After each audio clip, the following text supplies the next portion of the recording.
Anything or anyone.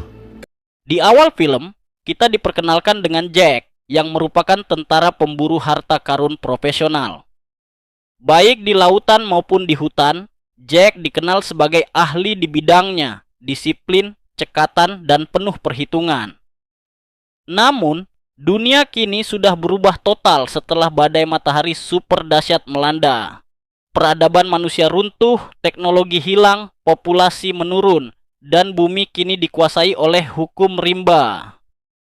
Di tengah kekacauan itu, Jack tampak menuju ke kota London menggunakan motor CB nyeninya, tepatnya ke sebuah gedung museum pertunjukan.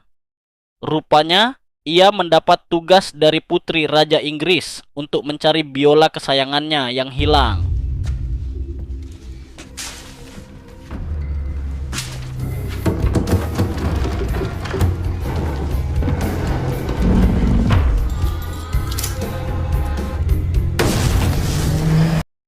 Dengan keahliannya, Jack akhirnya berhasil menemukan biola tersebut. Tapi sebelum sempat ia bernapas lega, sekelompok preman datang. Mereka menuntut Jack menyerahkan semua barang miliknya karena menganggap wilayah itu adalah kekuasaan mereka. Tentu saja Jack menolak dan langsung melumpuhkan mereka satu persatu dengan gaya khasnya yang tenang, tapi mematikan.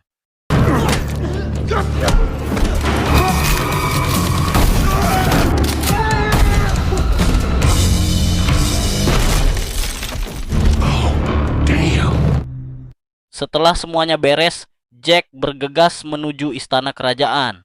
Sang putri menyambut dengan senyum karena biola kesayangannya telah kembali. Tetapi kebahagiaan itu tak berlangsung lama, sebab putri menyampaikan pesan sang raja yang menawarinya misi tambahan. Sayangnya Jack menolak mentah-mentah, meski sudah dijanjikan hadiah berupa kapal cukong impiannya. Across the channel, if the monarchy is the most stable path to restoring normalcy. Yeah, we'll get you there safely. It's nice doing business with you. Just think about it, Jake. I love the suit. Ia memilih pulang untuk beristirahat di rumah yang penuh jebakan dan sistem keamanan buatan sendiri. Di sana Jack menyambut anjing kesayangannya, memberi makan, lalu bersantai.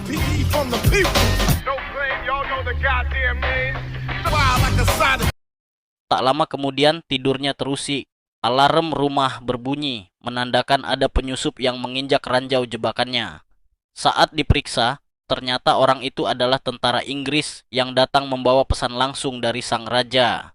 Mendengar kabar bahwa raja sendiri sudah di area dekat rumahnya, Jack pun segera bersiap menemui beliau.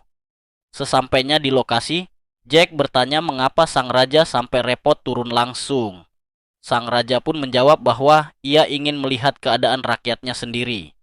Lalu ia menjelaskan misi penting, yaitu mengambil lukisan Mona Lisa yang kini berada di wilayah Perancis, negeri yang kini telah dikuasai oleh kelompok pemberontak. Sang raja menjanjikan kebebasan, kedamaian, dan kapal jukong, impian Jack yang kini sudah diparkir langsung di hadapannya. Bahkan posisi terhormat di kerajaan pun disiapkan untuknya jika misi ini berhasil. He's an agent of chaos. This is not a job I wanted. These ivory towers that you're building, though. Anticipated the world would burn as quickly as it did. Even Setelah raja pergi, Jack sempat berbincang singkat dengan sang putri. Ia heran mengapa di tengah dunia yang sudah semrawut, sang raja justru memikirkan lukisan tua. Dengan senyum misterius, sang putri hanya berkata bahwa nanti Jack akan mengerti sendiri alasannya. Ia juga menerima amanat pribadi diri darinya. Bila Jack gagal dan tak kembali, Jack meminta sang putri merawat anjing kesayangannya. I think this is a really bad idea. Rogue likes me very much. You always seem to come out on top. Yeah. Singkat cerita, Jack akhirnya tiba di bandara tua, tempat satu-satunya pesawat yang masih bisa beroperasi menunggunya. Sang raja kemudian menjelaskan rute misinya dan menyerahkan peta berisi titik lokasi Mona Lisa. Raja juga menyampaikan jika sudah ada pemberontak yang siap membantunya di sana. now, everything's hush-hush on the QT. Due north to St. Quentin. I didn't know how the fuck I'm getting out of there. Oh, so you gotta go in quietly. sempurna. Akhirnya penerbangan pun dimulai.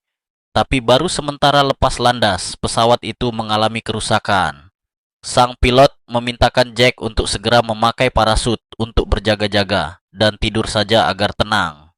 Namun setelah bobok, tiba-tiba pesawat mereka ditembaki. Sang pilot menyuruh Jack terjun karena hanya ada satu parasut. Awalnya Jack menolak, namun pilot bersikeras akan mencoba meneratkan pesawatnya di lautan. Akhirnya Jack pun terpaksa melompat dan turun sendirian.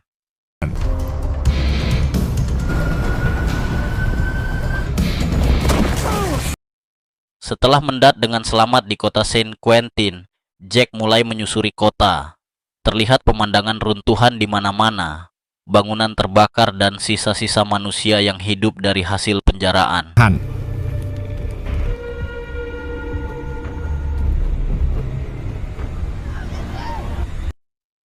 Di tengah kekacauan itu, terlihat pria bernama Volker yang merupakan pemimpin kejam yang sedang bermain catur dengan seorang tahanan.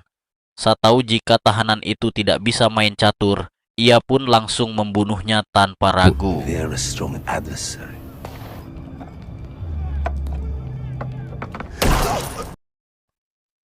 Tak lama, tangan kanannya datang melapor bahwa ada pesawat misterius jatuh dan satu parasut ditemukan. Sementara lukisan Mona Lisa yang mereka incar juga belum ketemu. Volker pun memintakan semua pasukannya di Prancis untuk memburu penyusup itu. Kesukaan paginya, Jake masih membaur dan menelusuri kota yang porak-poranda.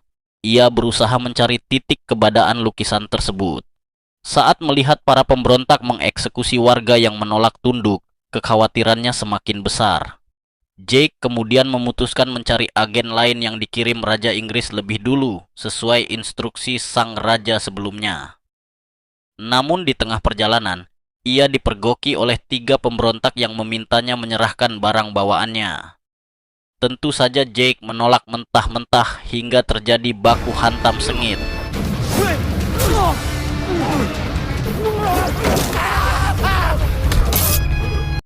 Setelah berhasil menumbangkan mereka, seorang lagi muncul hendak menembak Jack. Untungnya, seorang wanita menolongnya, dan wanita itu adalah Drea.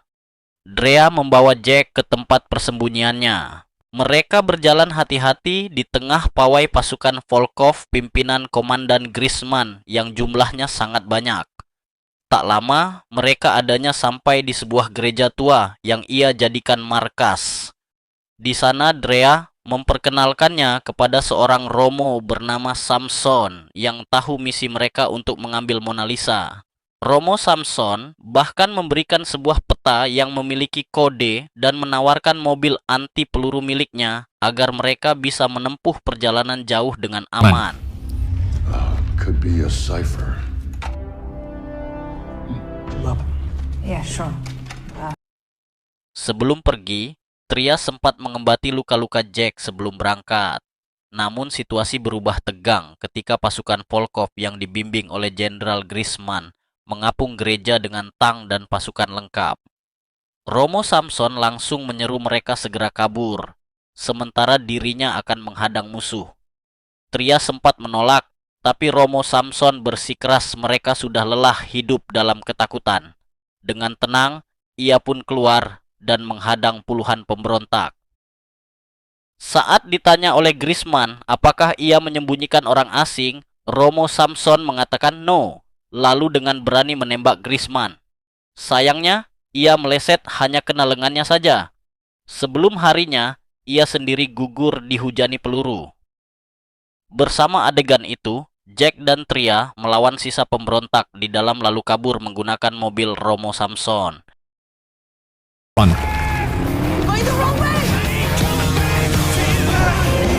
Dan terjadilah aksi kejar-kejaran dan tembak-tembakan di jalanan.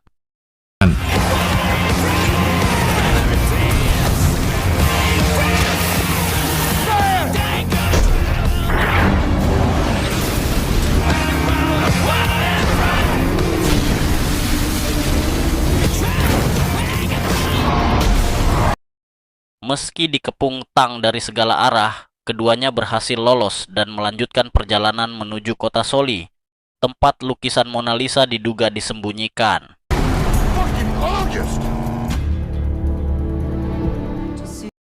Sementara itu di Inggris, sang raja cemas mendengar kabar Romo Samson gugur. Ia takut misi Jack dan Drea juga gagal.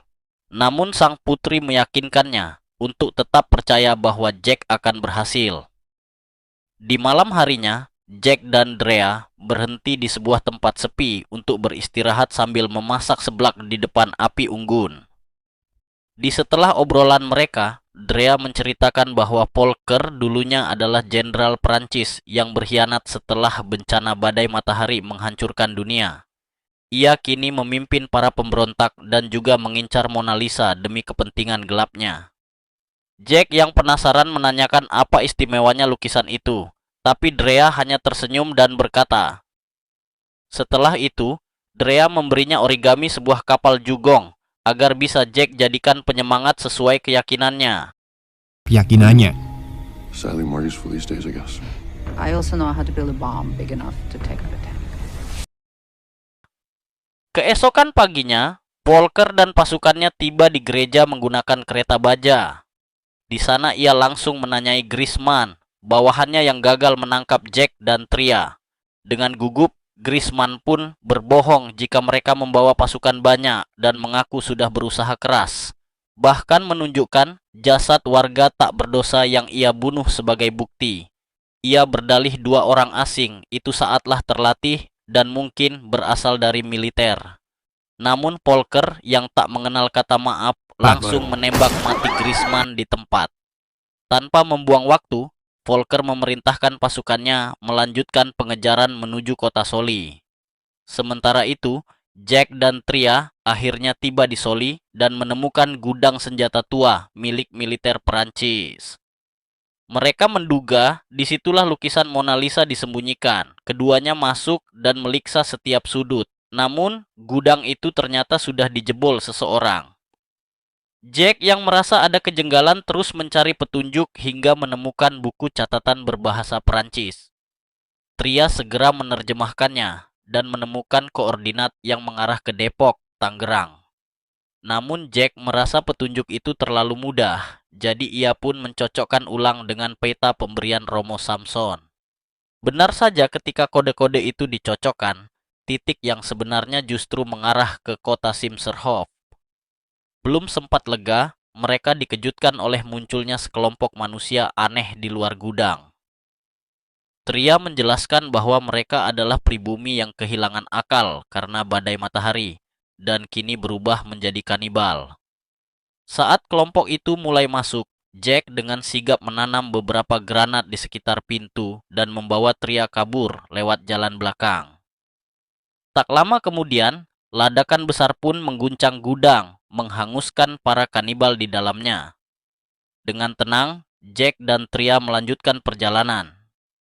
Dalam perjalanan, Tria berhasil mengambil radio HT dari salah satu musuh dan menghubungi jaringan pemberontak yang masih loyal padanya di Perancis.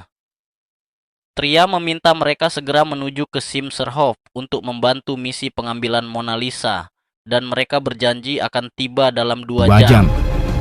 Voilà. Location is ouvrage du Simserhof. La Joconde's location is... Sementara itu, Volker dan pasukannya akhirnya berhasil menyusul ke gudang senjata Soli yang kini hancur akibat ledakan. Di dalam runtuhan, Volker menemukan satu kanibal yang masih hidup. Ia menyiksanya untuk mencari informasi, lalu menemukan buku catatan milik Jack beserta peta yang masih menyisakan sidik jari Drea, tepat mengarah ke Simserhof. Tahu pikir panjang, Volker pun membunuh si kanibal dan segera memimpin pasukannya untuk membunuh Jack dan Drea ke kota tujuan berikutnya. Setibanya di Simserhof, Jack dan Drea akhirnya menemukan lokasi penyimpanan Mona Lisa. Mereka masuk lewat pintu belakang karena akses utama terkunci rapat. Untungnya, sesampainya di dalam, mereka menemukan peta denah gedung tersebut. Setelah pemeriksaan, hanya ada satu cara ekstrim untuk masuk ke ruang penyimpanan, yakni melalui jalur ventilasi yang berujung pada sumur bawah tanah. Di sana, Seorang harus menyelam cukup lama sebelum bisa mencapai ruangan utama.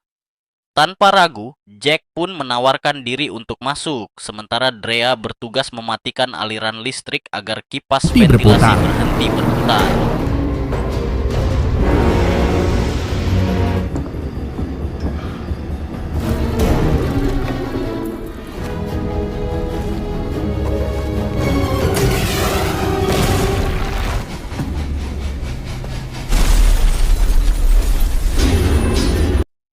Setelah semuanya siap, Jack menuruni sumur ventilasi dengan tali, lalu menyelam menembus genangan gelap yang panjang. Gelap yang panjang.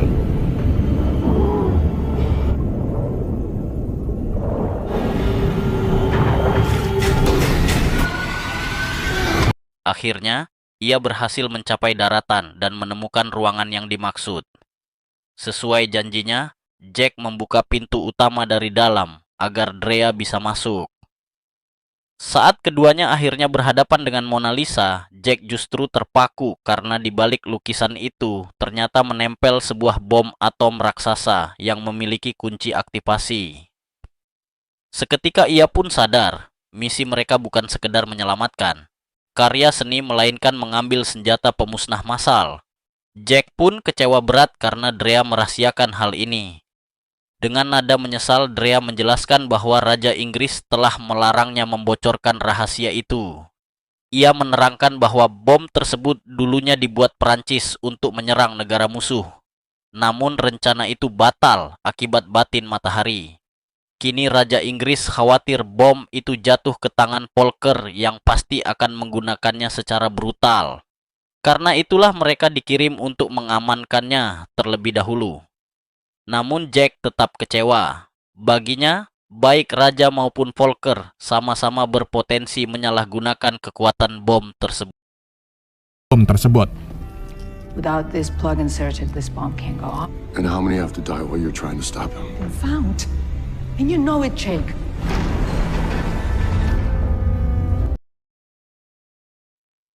Tak lama rekan-rekan dia datang membantu mengamankan lokasi. Namun Jack yang masih kecewa memilih pergi meninggalkan mereka. Sayangnya tak lama kemudian, Volker dan pasukannya muncul dan langsung menyerbu habis-habisan. Pertempuran pun tak terelakkan.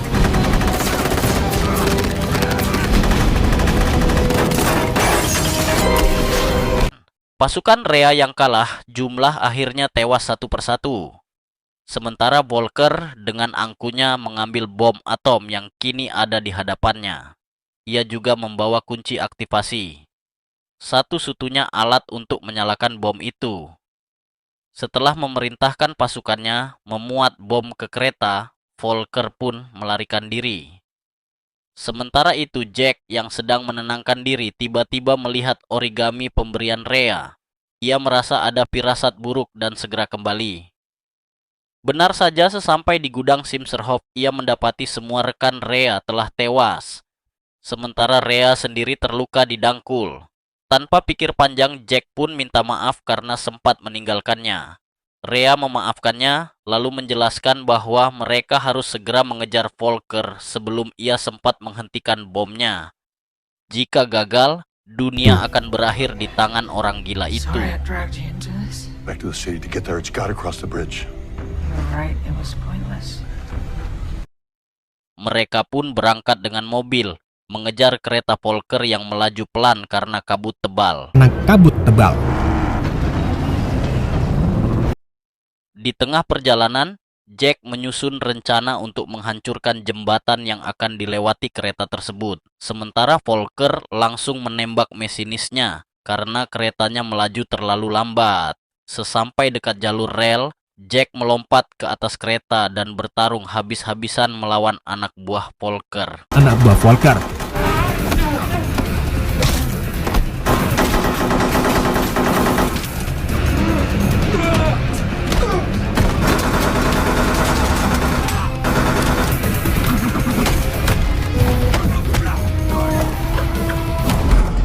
Setelah tarungan sengit, dia berhasil mengalahkan tangan kanan Volker.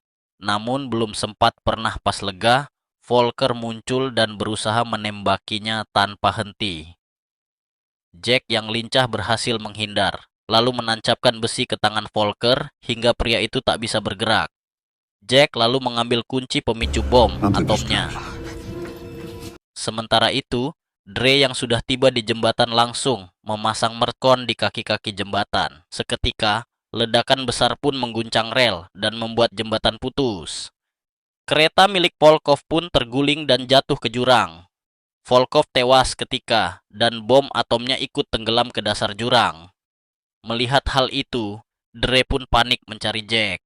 Ia khawatir Jack ikut terbawa jatuh karena Jack masih punya utang korek rokok.